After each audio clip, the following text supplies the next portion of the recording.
tragedy hits the school and everyone thinks of me. The popular guy died and now I'm popular because I'm the misery chick. But I'm not miserable. I'm just not like them. Hello friends and welcome to my commentary corner.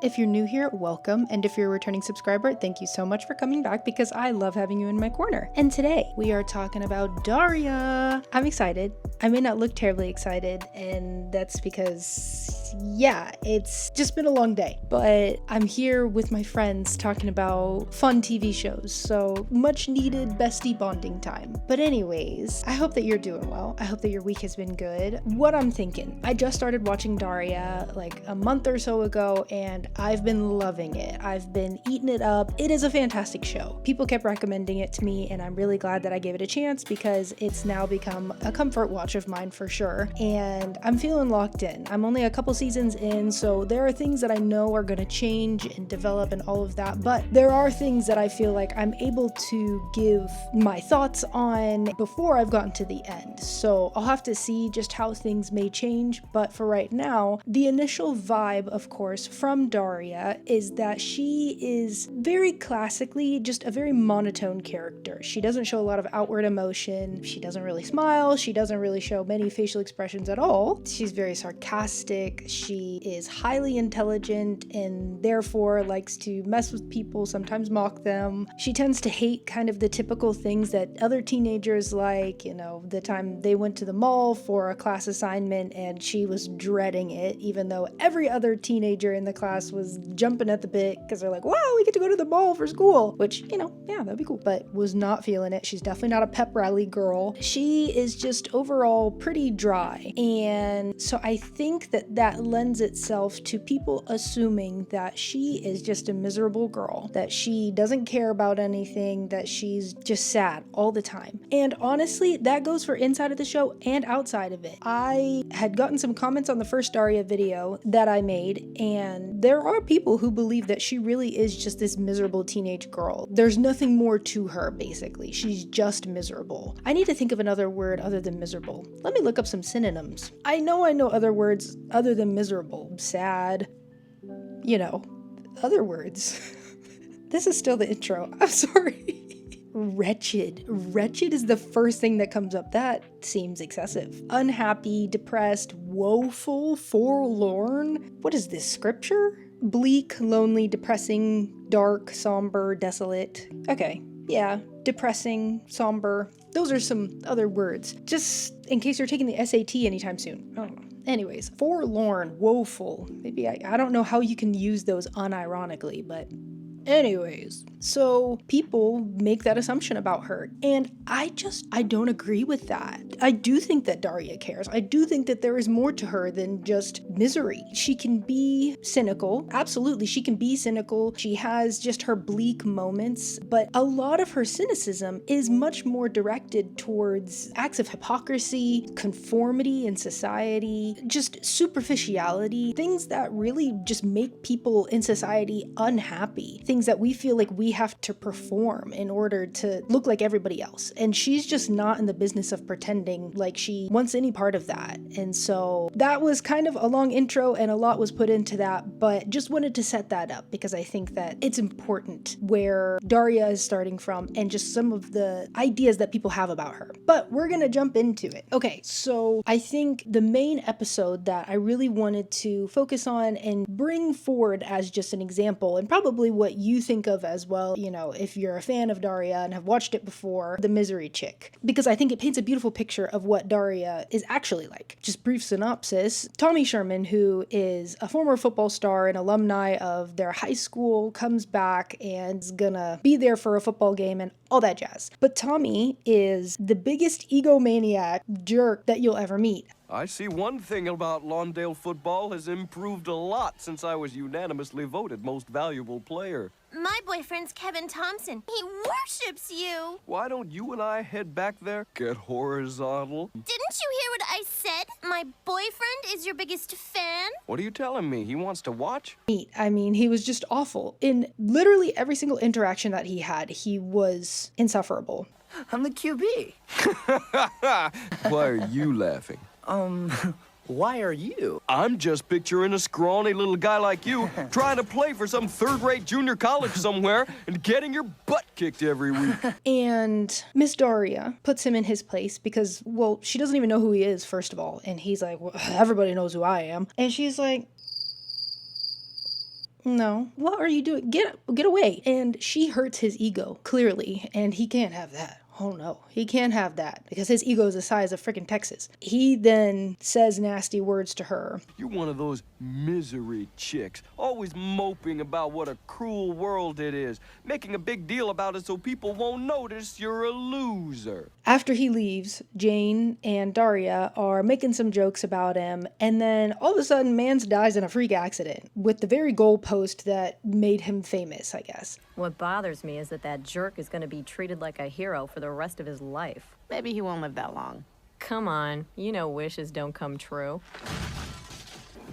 Oh my God! The goalpost fell! Tommy Sherman's dead! And so that really shakes up the entire school. Naturally, everyone takes it very hard. Even people that you wouldn't expect to be so affected by this. But it starts this chain reaction of people coming to Daria for advice and basically using her as like an impromptu therapist or therapy session. They're feeling all kinds of things, thinking all kinds of things about death that they've never thought about before and don't know how to feel about it. And so they want her to tell them how they're feeling or why they're feeling what they're feeling. And she's very confused and very put off by this because she's like, why does everyone keep coming to me? Also, it feels like a very backhanded thing that I'm this miserable girl and so therefore I would understand this. Kind of rude, but all right. But also that's like such a running theme that people will just constantly say very rude things to her and just think that it won't affect her. And it's like, she's still a human being, guys. Like, what? So yeah, Brittany comes to her and tells her about her problems. The English teacher comes to her and talks to her about his problems. And it's just like, what's happening here? And I mean, really, she does give great insight. You know, she performs her therapy duties well because for her, it seems kind of obvious why they're feeling the way that they're feeling. But to them, they're, you know, kind of, as my mother would say, too close to the situation. So they don't have a good view of it, a good perspective. So sometimes it does take another person to help you process those emotions, kind of the whole point of therapy. But it's kind of bothering her, I think mainly because they're all just assuming that she's this depressed person. And so clearly she will understand depressing things better than someone else or anyone else. And she doesn't want to be seen that way. I can kind of see why they would think that because most people make assumptions. Like most people operate off of just what they're already thinking and what worldview they have and perspective they have made. And there's not a lot that will usually change that once it's set in stone. But there's a lot more to her. And so it's a little insulting for her to be degraded down to this just one-dimensional personality. And then to top it off, her best friend, Jane, is avoiding her. And that is really the thing that I think sets her off because Jane is the one person who she can rely on, who she can talk to and feel normal with. She's not hanging out with her. And that's really getting to her. And I think this opens up just another facet for Daria. I think it opens up a whole new vulnerability for her, a softer side, because Daria cares. She cares about Jane. She cares about her best friend and what her friend thinks of her. And so when she seeks her out and just straight up asks her, what's up, you know? Hi. Are you avoiding me? Not anymore? What's going on? Which I really appreciate. And I don't think we talk enough about just proper communication and just being upfront with people, especially people who are close to us. Like, let's just call it what it is. And I love how Jane responded. Nothing. I just haven't felt like talking to anybody. Also, props to her for being so honest and just open about that because we're not doing anyone any favors by beating around the bush and not being honest with each other. You know, even friends, best friends, whatever. You're human beings and you need your own space to do your own thing or feel your own feelings. And sometimes they're not great or they could be hurtful to your friend, but it happens. We're human beings. And so they talk through it. And Daria, of course, expresses just how all of this is making her feel. And her biggest thing is that she doesn't want people to just assume that she's this cruel and unfeeling girl because she's not. And I'd like to talk to someone. But you've been talking to everyone. No, everyone's been talking to me. There's a difference. Well, what do you want to talk for anyway? You don't care about what happened. How can you say that? The guy died. I know he died. I'm sorry he died, but I'm not going to pretend he was some great person when he wasn't. I think for a lot of people, they don't want to speak ill of the dead and all of that, especially Jane. That's something that she expressed because she felt like it just wasn't respectful to him. And so in that, maybe Daria could have had a bit more tact or sensitivity towards that. But she's like, again, I'm gonna call it what it is. He was not this great guy that everyone thought that he was. And I don't want to sit here and pretend something that isn't true. Jane, of course, was hung up more so on the fact that they were joking just before he died about him and almost felt a responsibility in that. And of course that's not the case. And Daria had to let her know. We didn't have anything to do with the guy dying. It was a freak accident. Well, I don't like it when I say people should die and then they do. I don't want that kind of responsibility. There were many other factors that went into his death that had nothing to do with them. But I do appreciate the fact that they gave Jane a bit more depth in this episode because it shows that she really does care about just how she treats people, even though she's also similar to Daria and likes to mess with others and all of that. She does care deep down. And so I think that that was good insight for her. After Daria expressed how all of this was really bothering her, I like how Jane brought it into perspective. That's why they want to talk to you. When they say, you're always unhappy, Daria, what they mean is, you think, Daria. Now this guy died and it's making me think, and that hurts my little head and makes me stop smiling. Tell me how you cope with thinking all the time, Daria, until I can get back to my normal vegetable state. And that sounds cruel, but it is true. Most people don't like to think, especially difficult or heavy thoughts. In today's society, in today's world, it's easier than ever to avoid difficult thoughts. No one wants to sit there with their own thoughts most of the time. No one wants to sit there and think about all of the mistakes that they've made and the things that they need to improve on and this, that, and the other, because life is hard enough. So I'm not trying to sit there and think about my own negative thoughts. And so they avoid them through whatever means they deem necessary. So they turn to Daria for that processing because they don't know how to process it themselves. And they think, clearly you're a person who thinks a lot. So I'm going to give you these thoughts. You tell me in your experience what this means. And so in that way, it's, a bit flattering, I think. But the assumption that she is this miserable girl is not going to ever be nice to hear or something that you want said about you, And so I think that it may be just a lack of concern for her as just a human being and the fact that she does have feelings,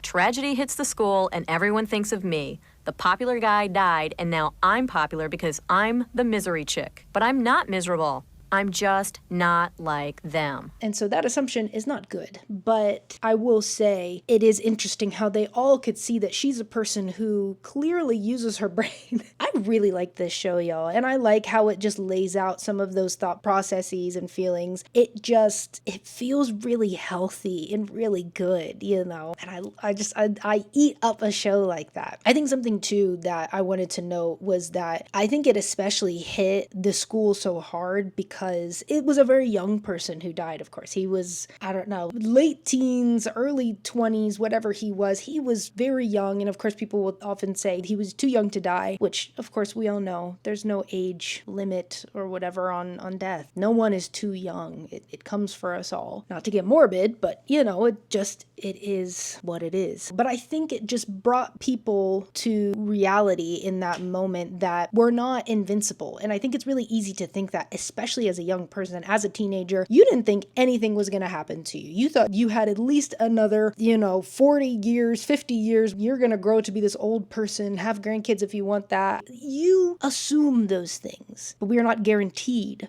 those things. So whenever teens or young people are faced with that, another young person dying, it just puts it into perspective and you're brought back to the fact that we're not here for forever. People aren't upset because Tommy Sherman died.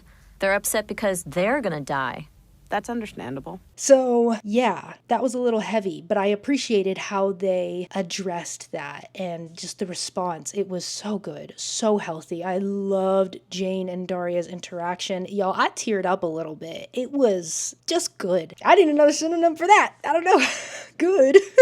I think the thing is, people just assume she's this miserable person, all of that, when in reality, I think she's very much a realist. She sees things as they are. She sees them clearly. And she's not afraid to be honest and upfront about the state of things if she's asked. But I think the issue is, once she's asked and she gives her honest opinion, people do not like her take. People do not like what she has to say. And it's like, that's a personal problem. You asked me, okay? I just think that they don't like that she doesn't think how the masses think or the rest of everyone else thinks. She doesn't have this herd mentality, you know? So that was something that I think really hit home. And just another couple examples of why I think she really does care and further proves my thesis, if you will, is her crush on Trent, which I'm loving, by the way, because it's another side to Daria and just it makes her softer, I think. Ever since the episode where they go to the concert and her and Jane are in the back of the van and everything is going wrong, all the most embarrassing things are happening to her right in front of her crush. And it's, I loved it because that's so realistic. Watch your head. Whoa. Anybody else smell peanut butter? What am I sitting on?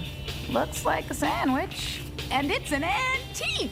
It's funny because she wasn't even trying to impress him, and yet all of these things just kept happening to her. It was the worst luck, but you know, she rolled with the punches. But I just find it funny and interesting because I had never seen her hesitant to be herself around someone, but she was so nervous around him that she couldn't open up and be her usual dry, sarcastic, joking self because she was just nervous. She had a crush. Who knows where we'll be in 5 years? Still living over your parents' garage? Say it, Daria. Whatever you're thinking, say it. I think that was really fun. And then going a step further, moving on into season 2, she, of course, starts to become so nervous, even at the thought of being near him, that sis breaks out in like hives, has to go to the hospital, and is put on anxiety medication because of it. And it's like, wow. Oh, Daria cares. Okay. No, she cares. The thing is with Daria is that she's selective about what she cares about. She's selective about what she expends her mental and emotional energy into. Unlike a person like me, which it's exhausting, being a very overly emotional person because you care about far too many things and you shouldn't. You can't operate well like that, I can tell you. But so she's not going to sit there and feel responsible for everybody else's feelings and all of that. She's going to care about the few things that she thinks are worthy of her mental and emotional energy. And when she does, she really is all in. Clearly, her body responds before her mind can even process all of this. And I think it's interesting too, because with all these emotions that I think are unfamiliar territory for her, she can't put them into like her intellectual box. She's not able to figure them out and they're not under her control. And so I think that is also something that is really interesting to see because it just makes her very vulnerable in those moments. This video is significantly longer than I thought it was going to be. I'm like, wow, I thought I was going to have to really stretch this to talk enough about it, but I'm like going over the time I thought I was going to talk. But you good? I hope you're enjoying yourself, because I am, clearly. But yeah, I think it makes her so human in those moments, and I really, really appreciate them. And so I'm excited just to see her love interests down the line. I know that Trent isn't the last one. Or maybe he is. I don't know. I don't know if they're endgame. Don't tell me. Okay, I want to figure it out. But she cares. And then the final thing that I think kind of shows a side to her that people don't realize is there. In the episode Arts and Crafts, where Jane is asked to make an art piece for the school and to present it, and she gets Daria to help her out with it. And of course, it's an art piece showcasing the ugly reality of eating disorders, especially amongst teenagers. She's beautiful. She knows she's a winner. She couldn't be thinner.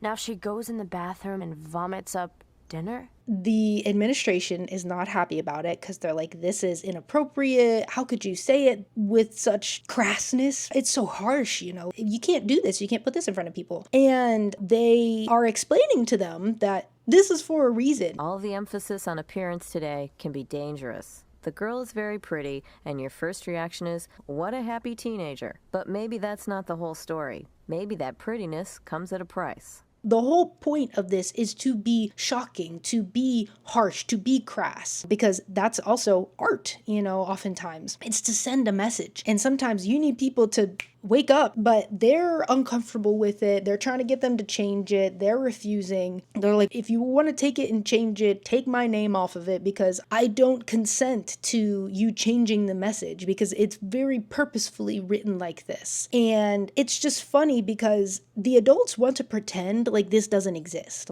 Good nutrition rules. Is this a joke? It turns a negative message into a positive one.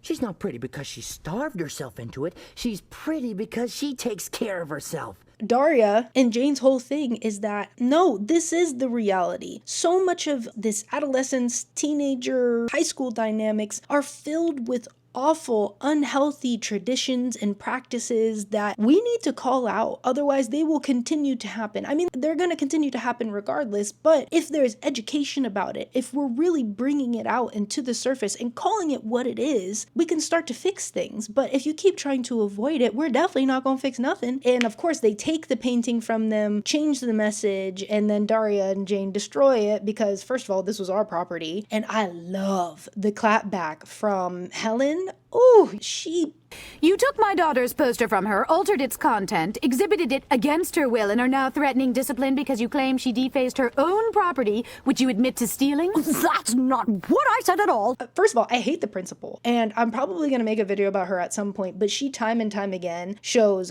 just awful leadership skills, and she is all about herself. So yeah, but I think initially they made Daria very extreme in her dry nature, but they're developing her. And I think the show was trying to show you that she's not just this miserable girl. She has different sides to her, and she has feelings and depth. Now, this is not to say that Daria doesn't have issues. Daria is flawed. She certainly isn't perfect. She has some room to grow, of course. She can be judgmental. She can be a bit cruel at times in how she messes with people. And I think that, Helen really hints at that in the very beginning in just a weak point for her. And that I'm sure that with her high level of intelligence, it probably leads to a feeling of superiority for her just a bit. It would be hard to not feel that way. But as I've kind of seen, I think that is going to change just over the seasons, and I'm excited just to see that growth for her. So you don't have to tell me about it. I'm going to get there. And also something else to note just about some of that sarcasm for her. I think a lot of that can be used as somewhat of